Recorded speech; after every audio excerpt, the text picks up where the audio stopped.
Hello students, अगर आपने हमारा चैनल अभी तक सब्सक्राइब नहीं किया है तो सब्सक्राइब कीजिए और बेल आइकन पे क्लिक कीजिए लेटेस्ट वीडियो सबसे पहले देखने के लिए। अब नया टॉपिक है that is same chapter dissolution of partnership में difference between dissolution of firm and dissolution of partnership as we have discussed this point in the last video but हम इसको एक फॉर्मेट वाइज हम डिस्कस करेंगे क्योंकि ये question भी board में आ जाता है। ठीक है, dissolution of firm and this is dissolution of partnership. इनका बेसिक पॉइंट आपको पता है, इसमें फर्म डिसकंटिन्यू हो जाती है और इसमें हमारी फर्म कंटिन्यू रहती है with a new agreement. First, it means closure of the firm and end of the business relationship among all the partners.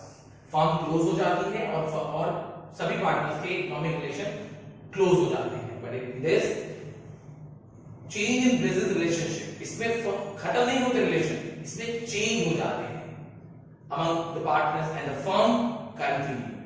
The basic difference: firm close, firm continue. Second, it can be either voluntary by the partners or compulsorily by the court. अभी हमने last video में dissolution of partnership के firm के कुछ modes पढ़े, उसमें एक point voluntary भी आया था और कंपल्सरी डिसोल्यूशन बाय कोर्ट भी आया था। तो डिसोल्यूशन ऑफ फर्म पार्टनर्स को वॉलंटरी भी हो सकता है और कंपल्सरी बाय कोर्ट भी हो सकता है। बट अगर हम डिसोल्यूशन ऑफ पार्टनरशिप की बात करें, इट इज ऑलवेज वॉलंटरी। ठीक है। थर्ड, डिसोल्यूशन ऑफ फर्म का third point, business of the firm comes to an end and business of the firm continue as we have discussed this earlier. Fourth, books of account of the firm are closed. हमारी सभी accounts close हो जाते हैं, हमारी firm खत्म हो जाती है तो सभी अकाउंट क्लोज करने पड़ते हैं हमें वहां पर। बट इसमें फर्म हमारी कंटिन्यू रहती है तो books of account of the firm need not to be close. Next, very important कि assets of the firm are realised and liabilities are settled. इसमें हम अपनी सारी असेट्स को रियलाइज कर लेते हैं, दैट मींस सेल कर देते हैं और उनसे जो पैसा आता है वो लायबिलिटीज को पे कर दिया जाता है। लायबिलिटीज मींस आउटसाइड लायबिलिटीज बच्चों, आउटसाइड लायबिलिटीज। ठीक है। और in this dissolution of partnership and assets of the firm are revalued and liabilities are reassessed and the gain और loss whatever comes on revaluation and reassessment of liability will transfer to continuing partners capital account in their ratio. Clear? Okay. अब हमारा topic है settlement of account. Condition वही है, dissolution of partnership form में हम अपने account को कैसे सेटल करेंगे। So generally two issue have to be resolved at the time of dissolution. These are first settlement of account and second payment of firm's debt and private debt. There are two things. First, settlement of account, section 48. मैं section 48 इसमें mention कर रहा हूं क्योंकि ये भी 1 marks में आपका मल्टीपल चॉइस में क्वेश्चन आ सकता है। ओके, तो section 48 of the Indian Partnership Act 1932 deals with the settlement of account. यह क्वेश्चन ऐसे भी आ सकता है कि section 48 क्या डिस्क्राइब करता है, तो आपको क्या बताना है, सेक्शन 48 डिस्क्राइब करता है settlement of account eight the time of dissolution of partnership firm. ऐसे भी आ सकता है, तो आपको पता होना चाहिए ये सेक्शन किस चीज की बात कर रहा है। ये सेक्शन बात करता है ट्रीटमेंट ऑफ लॉसेस की और एप्लीकेशन ऑफ एसेट्स की। ठीक है, अगर फर्म में कोई लॉस है, ठीक है, ऑलरेडी अगर कोई लॉस एग्जिस्ट कर रहा है या इंक्लूडिंग डेफिशिएंसी ऑफ कैपिटल, अगर किसी पार्टनर की कैपिटल की डेफिशिएंसी चल रही है, माइनस में बैलेंस चल रहा है, इस पे फर्स्ट आउट ऑफ प्रॉफिट, तो ये दोनों ही losses, that means loss and deficiency, first come out from profit and if necessary by the partners individually in the ratio in which they share profit. और अगर उससे भी हमारा ये लॉस कवर नहीं हो पाता है तो इंडिविजुअली पार्टनर इसको बेयर करेंगे जिस रेशियो में वो अपना प्रॉफिट शेयर करते हैं उसके अकॉर्डिंग। ठीक है। फिर बात आती है application of assets. Application of assets कि सब असेट्स को रियलाइज करके हमारे पास जब पैसा आता है तो हम उससे पेमेंट कैसे करेंगे, कैसे कैसे वो पेमेंट होगा, उसका सीक्वेंस। बच्चों ये बहुत अच्छे से हमें स्टडी करना होगा क्योंकि इस पर अगेन थ्योरेटिकल क्वेश्चन बन सकता है। ठीक है, first in paying firm's debt to the third party, सबसे पहले हम किसको पे करेंगे, थर्ड पार्टी, आउटसाइडर। ठीक है, क्योंकि पार्टनर्स ने जो पैसा लगाया एज अ कैपिटल, लायबिलिटी तो वो भी है, पार्टनर ने अगर फर्म को लोन दिया है, लायबिलिटी वो भी है। बट अभी हम बात करेंगे सबसे पहले थर्ड पार्टी के डेट की, सबसे पहले उन्हें पेमेंट किया जाएगा, that is bank loan, creditors.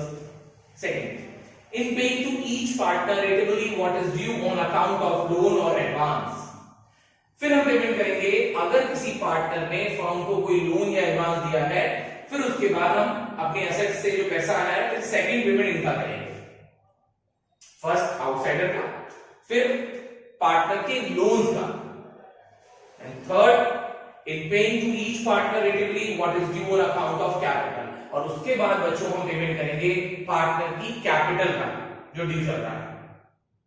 इस तरीके से हम अपनी एसेट से मिलने वाले पैसे को देंगे। सेकंड, सब last, the residue if any, अगर इन तीनों को पेमेंट करने के बाद भी अगर हमारे पास कुछ कैश बच जाता है, so that is distributed among the partners in profit sharing ratio, तो वो भी पार्टनर्स को मिल जाएगा उनके प्रॉफिट शेयरिंग रेशियो में। ओके, अगला पॉइंट है हमारा payment of firm's debt and private debts. ठीक है, सेटलमेंट ऑफ अकाउंट का सेकंड पॉइंट आ गया हमारा, payment of firm's debt and private debts section 49 में आता है। ठीक है, तो ये भी आपको सेक्शन याद रखना पड़ेगा, section 49। First of all, debt which are firm owes to outsider are known as firm's debt. ठीक है, फर्म ने जो आउटसाइडर से ले रखा है that is firm debt, whereas the debt which a partner owes in his personal capacity are known as private debts, ये उनके प्राइवेट डेट्स हैं, ये उनके प्राइवेटली उनके लोन्स हैं। ठीक है, अब नाउ फॉलोइंग प्रोविजन अप्लाई, इन पर क्या क्या प्रोविजन अप्लाई होगा। फर्स्ट, फर्म की जो प्रॉपर्टी होगी उसको बेचकर जो पैसा आएगा उससे सबसे पहले पेमेंट होगा फर्म के डेट का, जो ये फर्म ने लिया है आउटसाइडर से, सबसे पहले उनका पेमेंट होगा। तो फर्म की प्रॉपर्टी से सबसे पहले फर्म के डेट का पेमेंट होगा।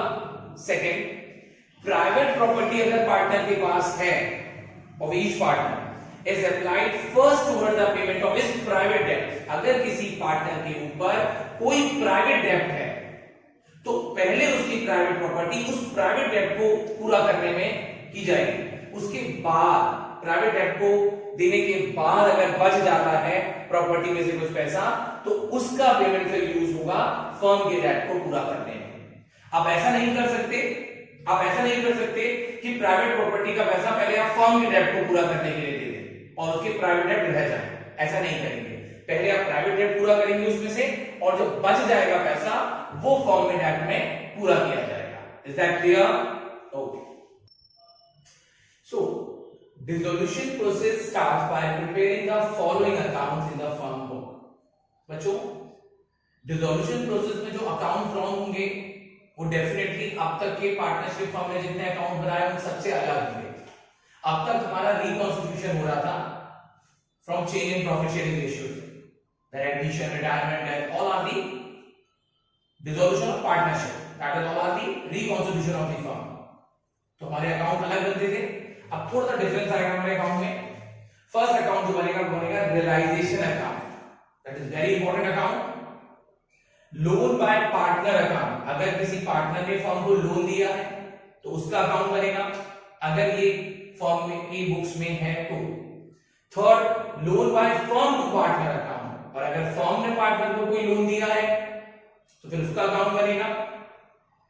फोर्थ, पार्टनर्स कैपिटल अकाउंट, हमें पार्टनर्स के कैपिटल के ड्यूज तो निकालने होंगे ना फाइनली, कि उन्हें हमें कुछ पेमेंट करना है या उनसे पेमेंट मंगवाना है, that will be shown in the partners capital account. And finally bank oblique cash account, जैसा भी फर्म में पोजीशन होगी उसके अकॉर्डिंग हम डिसाइड करेंगे कि हमें बैंक अकाउंट बनाना है और कैश अकाउंट बनाना है।